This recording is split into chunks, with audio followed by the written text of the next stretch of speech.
9 मास भीतर बेटी के पाली है हमको गोदी में लेके दूध पिलाई है हमको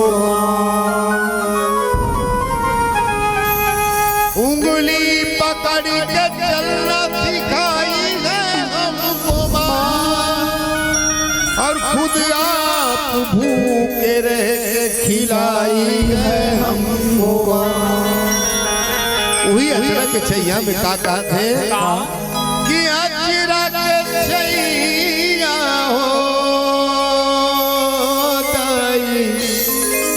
अजरा के छैया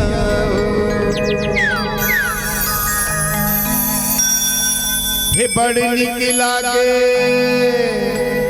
हे बड़ निक लागे दाई तोर अचीरा के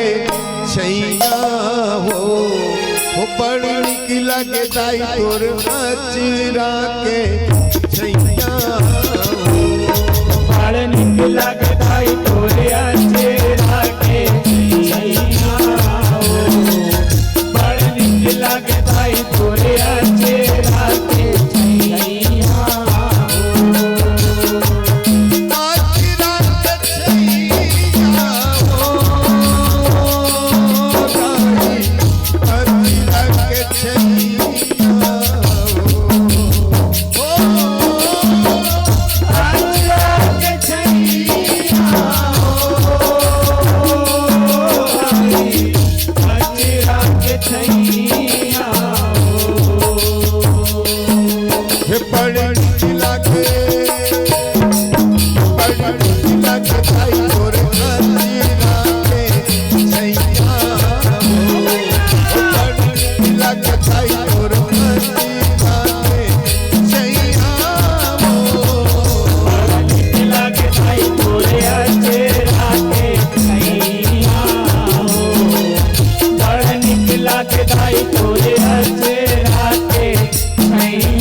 कमल में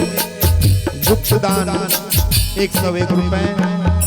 प्रदान करेंगे हमें पार्टी को से बहुत बहुत धन्यवाद। माता रानी सदा आपके जीवन की रक्षा करे। और वह मन का कहते जब तोरे व्रता दिले बाकी बाकी सुगर हरियर दिखते सुगर हरियर दिखते वो भाई सुगर हरियर दिखते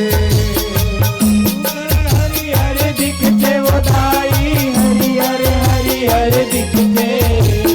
हरियर हरियर दिखते वो दाई हरियर हरियर दिखते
तोरे अच्छे